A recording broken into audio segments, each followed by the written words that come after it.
जब भी कोई व्यक्ति गौतम बुद्ध के संग में शामिल होता था तो बुद्ध उसे सबसे पहले शांत रहने के लिए कहते थे। ध्यान की अवस्था में जाने से पहले वे उस भिक्षुक को शांत रहना सिखाया जाता था। आज के दौर में हर तरफ शोर ही शोर है। इसकी वजह से दिमाग में तनाव पैदा होना लाजमी है। ऐसे में अगर आप हर रोज़ कुछ देर मौन रहने का अभ्यास करते हैं तो इससे आपको तनाव पैदा होने वाले हार्मोन्स के लेवल में कमी आती है। इससे आपका दिमाग शांत होता है, गुस्सा नियंत्रित रहता है, तनाव बढ़ाने वाले हार्मोन्स का लेवल घटता है। आज की वीडियो में हम जानेंगे कि किन मौक़ों पर हमें शांत रहना है और किन मौक़ों पर हमें बोलना है और शांत रहने से हमारे अंदर क्या बदलाव आ सकता है। दोस्तों, संध्या काल का समय था। गुरु अपने सभी शिष्यों को बुलाते हैं और कहते हैं, कल सुबह सब लोग नदी में स्नान करने के बाद तुरंत हमारी कुटिया के सामने उपस्थित हो जाना। सभी शिष्य हैरान रह जाते हैं कि हम लोगों ने कुछ गलती की है क्या, लेकिन कुछ शिष्य यह कहते हैं कि हो सकता है कि गुरुजी कल सुबह कुछ अच्छी बात बताने वाले हैं। सब लोग रात को सही समय पर सो जाते हैं और सुबह उठकर नदी में स्नान करने के बाद वापस गुरुजी के सामने उपस्थित हो जाते हैं। गुरुजी कहते हैं कि आज हम तुम सबको चुप रहने के फ़ायदे के बारे में बताएंगे। गुरु कहते हैं 10 मौके जहां चुप रहने से होता है लाभ और बोलने से नुकसान। गुरु कहते हैं अगर आप इन 10 मौक़ों पर शांत हो गए यानी मौन हो गए तो आप जो चाहेंगे वही मिल जाएगा। आपकी ज़िंदगी में चमत्कारी बदलाव शुरू हो जाएंगे। ज़रूरत से ज़्यादा बोलना या चुप रहना दोनों ही अच्छी बात नहीं है। जैसे ज़रूरत से ज़्यादा बारिश हो जाना या फिर धूप, दोनों ही दिक्कत देती हैं। इस तरह अनावश्यक बोलने से भी काफ़ी नुकसान होता है। गुरु कहते हैं कि पहला ऐसा मौका जहाँ पर व्यक्ति को चुप रहना चाहिए, बिना तथ्य के ना बोलें। गुरु ने कहा अगर आपके पास कोई तथ्य नहीं है वहाँ चुप रहने में ही भलाई है। चुप बैठने से दिमाग में नई कोई कोशिकाओं का निर्माण होता है और इससे ज्ञान की वृद्धि होती है। बोलने में भलाई वही है जहाँ आपको किसी चीज़ के बारे में पूरा ज्ञान हो। अगर आप बिना तथ्य के कहीं बोलते हैं या फिर बेवजह बोलते हैं तो आपका वहाँ मजाक भी बन सकता है। अगर आपके पास पर्याप्त जानकारी नहीं है, ऐसी जगह पर बोलने से आपका मजाक तो बनेगा ही, साथ ही साथ लोगों का भरोसा भी आपसे उठने लगेगा। इसलिए ऐसी जगह पर शांति रहो जहाँ पर तुम्हें पता ना हो कि हमें क्या बोलना है क्या नहीं। कई बार कुछ लोग ऐसे होते हैं जो हर जगह अपनी उपस्थिति बताने लगते हैं। उन्हें पता नहीं होता है कि हमें क्या बोलना है, लेकिन फिर भी बोलने लग जाते हैं और फिर बाद में दूसरे लोग उनके जाने के बाद उनका मजाक ही उड़ाते हैं। तो जब तक आपको उस तथ्य के बारे में अच्छा ज्ञान नहीं है, उसके बारे में पता नहीं है, तो वहाँ चुप रहना ही ज़्यादा समझदारी है। गुरु ने कहा दूसरा ऐसा मौका जहाँ पर व्यक्ति को चुप रहना चाहिए, शब्दों से ना पहुँचे ठेस। अगर आपके शब्द किसी को मानसिक ठेस पहुँचा रहे हैं तो वहाँ चुप हो जाना चाहिए। कमज़ोर व्यक्ति के बारे में बोलकर आप महान नहीं बन सकते हैं। महान आप किसी कमज़ोर का साथ देने में बनेंगे। कई बार होता है कि कुछ लोग अपने से छोटे व्यक्ति को भला बुरा कहते रहते हैं। सामने वाला इंसान तो आपसे छोटा है, वो आपको कुछ नहीं बोलेगा, लेकिन आप उसकी नज़रों में गिरते चले जाएंगे। हो सकता है कि कल वह भी आपसे पद में बड़ा हो जाए। पद में आपसे जब वह बड़ा हो जाएगा तो आज जो रवैया आपका उसके साथ है, आने वाले समय में वह भी आपके साथ वही करेगा। आप किसी को नीचा दिखाकर बड़ा नहीं बन सकते हैं। बड़ा बनना है तो अपने से छोटे लोगों का इज्जत भी करना सीखें और साथ ही साथ बड़े लोगों का सम्मान करना चाहिए। लोगों को लगता है कि अगर वह कड़ कर बोलेंगे और सामने वाले को नीचा गिराने की कोशिश करेंगे तो वह बड़े बन जाएंगे। तो यह उन सब की भूल है। बड़े होने की बजाय आप उनकी नज़रों में गिरते चले जाएंगे। गुरु ने आगे कहा, इसलिए शिष्यों, तुम सब लोग भी बोलना आदर भाव से बोलना, ताकि तुम्हारी बात लोगों को अच्छी लगे। बोलने में भाई बहन, माता पिता, मित्र इत्यादि संबोधित शब्दों का इस्तेमाल जरूर करना। इससे तुम्हारी मान प्रतिष्ठा तो बढ़ेगी ही, साथ ही साथ लोगों की नज़रों में तुम समझदार व्यक्ति बनते जाओगे। गुरु ने आगे कहा, तीसरा मौका जहाँ पर व्यक्ति को चुप रहने में ही भलाई है। क्रोध या घृणा करने वाले लोग, जब कोई अपना सगा संबंधी आप पर क्रोध कर रहा हो, आपका अपमान कर रहा हो, तो आपको उस वक्त चुप रहना चाहिए, ताकि सामने वाले का गुब्बारा पूरी तरह से फट जाए। आप यदि सही हैं तो उससे कतई माफ़ी ना मांगें और चुप रहकर ही सही समय का इंतज़ार करें। वह खुद ही आपसे माफ़ी मांग लेगा जब उसे अपनी गलती का एहसास हो जाएगा। गुरु आगे कहते हैं कि अगर आपका कोई सगा संबंधी आप पर क्रोध कर रहा है और आप उस समय शांत हैं, तो यह आदर सम्मान देने की निशानी होती है। इससे ना कोई छोटा होता है और ना ही बड़ा। अगर आपने क्रोध आ रहा है तो आप या तो वहाँ से किसी का अनादर किए बिना चले जाएं या फिर चुप रहें। क्रोध करने से आपके रिश्ते खराब होंगे। क्रोध करने से हमेशा क्रोध करने वाले व्यक्ति का ही बुरा होता है। गुरु आगे कहते हैं, एक बार की बात है, एक सांप जंगल से भागते हुए किसी राजा के अस्त्र घर में पहुंच गया। लोगों ने छेड़खानी की तो वह बहुत ही गुस्सा हो गया, जिससे वह अस्त्र घर में जो तलवार पड़ी हुई थी उसी को लपेटकर वह कसने लगा और धीरे धीरे उसका सारा शरीर कट गया। यह गुस्सा उसे खा गया। ठीक उसी प्रकार हमारा गुस्सा भी हमारे शरीर को तलवार की भांति काटता रहता है। गुस्सा ध्यान से खत्म होता है। प्रतिदिन अगर आप ध्यान की मुद्रा में बैठते हैं तो आपका गुस्सा आपके नियंत्रण में रहेगा। गुरु आगे कहते हैं कि यह तरीका है कि आप प्रतिदिन ध्यान का अभ्यास करें। इसके आपके शरीर में जो हार्मोन्स गुस्से को बढ़ावा देते हैं वह सब तुम्हारे नियंत्रण में रहेंगे, जिससे तुम्हारा शरीर गुस्से पर आसानी से काबू पा लेगा।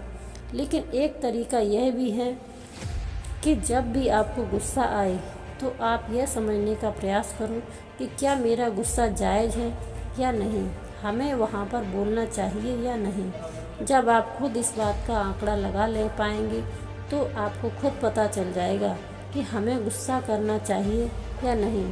फिर भी आपको गुस्सा आ रहा है तो आप वहाँ से हटने का प्रयास करें, वहाँ से दूर चले जाएं। धीरे धीरे समय के साथ आपका दिमाग शांत हो जाएगा। गुरु ने कहा, चौथा ऐसा मौका जहाँ पर इंसान को बहुत ही समझदारी के साथ काम लेना चाहिए, वहाँ पर आपको चुप रहना ही चाहिए जहाँ पर उस मुद्दे से आपका कोई संबंध ना हो। अगर आपका किसी मुद्दे से कोई संबंध ना हो तो वहाँ पर आपको चुप रहना बनता है बिना किसी वजह। अगर आप किसी के मुद्दे पर बोलेंगे तो ये आपके लिए अनिष्टकारी होगा। इसमें केवल और केवल आपका ही नुकसान है। जल्दी आप किसी दो लोगों के बीच हो रहे विवाद में जल्दी अपनी टांग ना अड़ाएं। अगर सामने वाला आपको बुला रहा है अपना झगड़ा शांत करवाने के लिए तो ही आप वहां पर जाएं। किसी की निजी ज़िंदगी में दखलंदाजी नहीं देनी चाहिए जब तक व्यक्ति आपको नहीं बुलाता है अपने झगड़े को शांत करवाने के लिए। कुछ लोग फालतू में दूसरे के विवाद में कूद पड़ते हैं। इससे उनकी मान सम्मान मर्यादा पर लोग उंगली उठाने लगते हैं। गुरु कहते हैं 10 मौक़ों में 5वां ऐसा मौका वहाँ पर व्यक्ति को बहुत ही समझदारी के साथ चुप रहना चाहिए। आपके शब्दों से किसी मित्र को हानि ना पहुँचे। अगर आपके शब्द सामने वाले के परिवार या प्रतिष्ठा के बारे में बुरी झलक दिखा रहे हैं तो वहाँ आपको चुप रहना चाहिए। किसी के परिवार या फिर मित्र के बारे में बुरा बोलने से केवल आप ही बुरे बनेंगे। जो चीज़ आसानी से ख़त्म की जा सकती है उसे अपने शब्दों से बड़ा ना करें। बिना चिल्लाए बात करने का प्रयास करते रहना चाहिए। अगर आप बिना चिल्लाए कोई बात नहीं कर सकते हैं तो वहाँ आपको चुप रहने में ही भलाई है। किसी पर चिल्लाने से आपको व्यवहार के बारे में पता चलता है। ज़्यादा बोलने से चीज़ें हमेशा खराब ही होती हैं। कई बार कुछ रिश्ते ज़्यादा तेज़ बोलने की वजह से टूट जाते हैं। इसीलिए अपनी आवाज़ में मीठापन लाएं आपके शब्दों से आपके दोस्त को हानि नहीं पहुंचनी चाहिए। कभी कभी दोस्तों के साथ हम मजाक करते हैं तो आपके शब्दों में किसी का अनादर ना हो। मजाक को भी हमेशा शब्दों के दायरे में ही रखें। जहाँ किसी को शब्दों से चोट लगे वहाँ चुप हो जाएं। बोलने से हमेशा नुकसान ही होता है। किसी और की प्रतिष्ठा को अपने शब्दों के माध्यम से हानि नहीं पहुंचानी चाहिए। यदि आपके शब्दों से किसी और की प्रतिष्ठा को ठेस पहुंच रही है तो वहां आपको चुप हो जाना चाहिए। जब कोई व्यक्ति आपके सामने नहीं है तो आप उस व्यक्ति के बारे में बुरे शब्द किसी तीसरे व्यक्ति के सामने ना बोलें। गुरु कहते हैं कि छठा मौका जहाँ पर व्यक्ति को चुप रहना चाहिए, जब कोई कर रहा हो किसी की बुराई।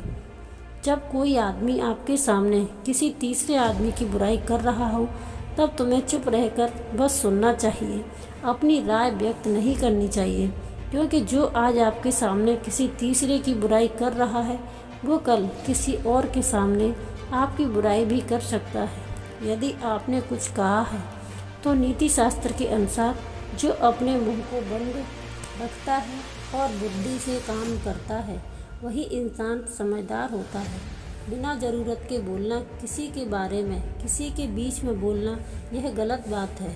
कभी कभी हमारे लिए बुद्धिमानी इसी में होती है कि हमें अपना मुंह ऐसी जगह पर नहीं खोलना चाहिए। गुरु आगे कहते हैं 10 मौक़ों में 7वां ऐसा मौका जहाँ पर व्यक्ति को चुप रहना चाहिए, जब कोई नहीं समझे आपकी भावना। यदि आपको लग रहा है कि कोई व्यक्ति भावना, दुख या परेशानी को शब्दों में नहीं समझ रहा है, यदि आपको लग रहा है कि सामने वाला व्यक्ति आपकी भावना या दुख को या आपकी जो परेशानी है उसको वह समझ नहीं पा रहा है या समझने का प्रयास ही नहीं कर रहा है या वो आपको ध्यान से सुन ही नहीं रहा है, तो ऐसे व्यक्ति के सामने आप चुप ही रहें। ऐसे लोगों को आपकी भावना या दुख से कोई मतलब नहीं होता है। ऐसे लोगों को अपना राज बताकर आप पछताएंगे ही बाद में। इसलिए हर किसी को अपने मन की बात नहीं बतानी चाहिए। अगर आपको लग रहा है कि सामने वाला आपकी बात को नहीं समझ पा रहा है, आपकी भावनाओं को नहीं समझ पा रहा है, वहाँ पर आपको नहीं बोलना चाहिए, क्योंकि बाद में आपका मजाक ही बन जाएगा। जब आपको लगने लगे कि सामने वाला आपकी भावनाओं को ठीक तरीके से समझ रहा है, आप जो कह रहे हैं वह ठीक से सुन रहा है, तभी आप उसको अपनी बात कहें। गुरु कहते हैं कि 8वां मौका जहाँ पर आपको चुप रहना चाहिए, जब कोई इंसान अपना दुख व्यक्त करे। यदि कोई इंसान अपने दुख या परेशानी को आपको बता रहा है तो इसका मतलब है कि वह आपको अपना समझ रहा है। ऐसे में तुरंत ही उसे बताने की बजाय उसे चुप रहकर उसकी दुख या समस्या को किसी और को ना बताएं। वह इसलिए नहीं बता रहा है कि आप उसकी समस्याओं का समाधान कर देंगे, बल्कि वह इसलिए भी बता रहा है कि सामने वाला उसकी बात को समझ रहा है। कई बार बताने से दुख कम हो जाते हैं। आपको अपना दुख इसलिए बता रहा होगा कि उसे लग रहा है कि आप उसकी बात को समझ रहे हैं। दुख बांटने से कम हो जाता है। इसलिए जब कोई व्यक्ति अपना दुख आपसे व्यक्त करे तो आप चुप मार के उसकी बात को बहुत ही ध्यान से सुनें, ताकि उसके सुख दुख कम हो जाएं, उसके मन का बोझ हल्का हो जाए। क्योंकि उसके मन में जो भी बातें थी आपको सब बताइए, वह आपको सब बता दिया। गुरु आगे कहते हैं कि 10 मौक़ों में 9 भी ऐसी जगह जहाँ पर आपको चुप रहना चाहिए, जहाँ पर दुष्ट प्रकृति के लोग रह रहे हो और गाली गलौज कर रहे हो, आप वहाँ पर मत जाइए। ऐसी जगह से आप चुपचाप निकल जाएं, अर्थात अपनी प्रतिक्रिया दिए बिना आप वहाँ से निकल जाएं। क्योंकि जिसकी जुबान खराब होती है, जो दुष्ट प्रकृति के लोग होते हैं, उनको आप ऐसे समय में नहीं समझा सकते हैं। जब उनका दिमाग पूरी तरह से शांत हो जाए तभी वह आपकी बात सुनेंगे। इसलिए वहाँ पर दुष्ट प्रकृति के लोग आपकी बात को ना मानते हो और ना ही सुनते हो, तो आपको वहाँ पर नहीं बोलना चाहिए। गुरु कहते हैं कि 10वां ऐसा मौका जहाँ पर आपको शांत हो जाना चाहिए, अपनी सफलता का राज हर किसी को ना बताएं। कई बार ऐसा होता है कि कुछ लोग जो सफलता वो बहुत ही जल्दी अर्जित कर लेते हैं तो वे हर जगह अपनी सफलता का ढिंढोरा पीटने लगते हैं। ऐसे में क्या होता है कि कई लोग आपकी सफलता से खुश नहीं होते हैं। अगर आप अपनी सफलता का ज़बरदस्ती लोगों में ढिंढोरा पिटवा रहे हैं तो लोगों की नकारात्मक ऊर्जा आपको प्रभावित कर सकती है। जब तक आप सफल होंगे तो सबको पता चल जाएगा कि आप सफल हो गए हैं। ढिंढोरा पीटने से नुकसान आपका ही होगा। इतना कहकर गुरु ने कहा, शिष्य आज के लिए बस इतना ही। अगर तुम सब मेरी इन 10 बातों को अपने जीवन में अपना लेते हो तो तुम सब काफ़ी हद तक परेशानियों से बचते रहोगे। यहाँ से जाने के बाद मेरी यह बातें आपके जीवन किसी वरदान से कम साबित नहीं होंगी। दोस्तों, उम्मीद करती हूँ कि इस वीडियो से आपको बहुत कुछ सीखने को मिला होगा। अगर आप नए हो तो इस चैनल से जुड़ने के लिए इस चैनल को सब्सक्राइब करना मत भूलिएगा। मिलते हैं अगली वीडियो में कुछ नए विचारों के साथ। तब तक के लिए आपका बहुत बहुत धन्यवाद। जय श्री कृष्णा। राधे राधे।